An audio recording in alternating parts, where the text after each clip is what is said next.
নিষেধাজ্ঞা প্রত্যাহারের বিনিময়ে এবার যুক্তরাষ্ট্রের সাথে সমঝোতায় রাজি ইরান। রোববার সংবাদ মাধ্যম বিবিসিকে দেয়া এক সাক্ষাৎকারে এমন মন্তব্য করেছেন দেশটির উপ পররাষ্ট্রমন্ত্রী তাখত রাভানজি। জানান, পারমাণবিক চুক্তি হলে লাভবান হবে দুপক্ষই। চুক্তির বিষয়ে আশাবাদ ব্যক্ত করেছেন মার্কিন পররাষ্ট্রমন্ত্রী মার্কো রুবিও। তবে ইঙ্গিত ছিল আলোচনা ব্যর্থ হওয়ারও। মঙ্গলবার সুইজারল্যান্ডের জেনেভায় দ্বিতীয় দফা আলোচনায় বসতে যাচ্ছে যুক্তরাষ্ট্র ও ইরান। ইউরেনিয়াম ইস্যু ছাড়াও তেল, গ্যাস খাত, খনি এমনকি বিমান ক্রয়ের বিষয়েও হবে আলোচনা। নতুন বাংলাদেশ গড়তে এলো জুলফিকার স্টিল।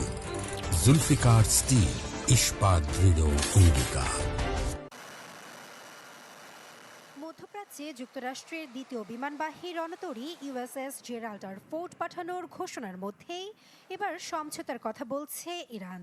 যুক্তরাষ্ট্রের আরোপিত নিষেধাজ্ঞা তুলে নেয়ার বিনিময়ে নিজেদের উচ্চমাত্রার ইউরেনিয়ামের মজুত নিয়ে আপোষে প্রস্তুত তেহরান। রোববার সংবাদ মাধ্যম বিবিসিকে দেয়া এক সাক্ষাৎকারে এমন মন্তব্য করেছেন দেশটির উপপররাষ্ট্রমন্ত্রী তাখত রাভানজি। জানান, এই পারমাণবিক চুক্তি দুই পক্ষকে অর্থনৈতিক সুবিধা দেবে। এখন বল আমেরিকান কোর্টে রয়েছে। তারা সত্যি কোনো চুক্তি চায় কিনা তা প্রমাণ করতে হবে। যদি তারা সত্যি আন্তরিক থাকে তবে আমি নিশ্চিত করে বলতে পারি একটি চুক্তি হতে চলেছে।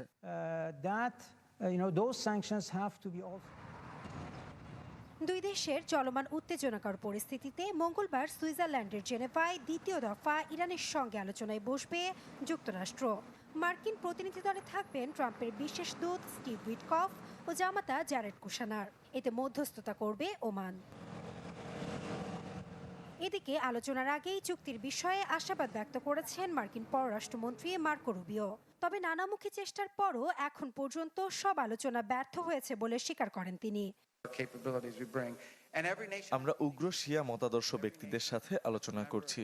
তাদের সাথে সমঝোতা সত্যিই কঠিন বিষয়। কেউ কখনো এই দেশটির সাথে সফল চুক্তি করতে সক্ষম হয়নি, তবে আমরা চেষ্টা করে দেখতে পারি।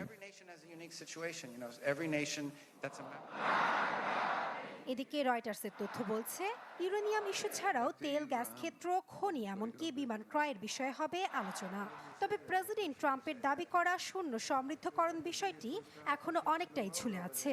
সেই সঙ্গে ইরানের কাছে থাকা 400 কেজির বেশি 60% সমৃদ্ধ ইউরেনিয়াম অন্যত্র পাঠাতে দেশটি রাজি হবে কিনা তা নিয়েও আছে সংশয়।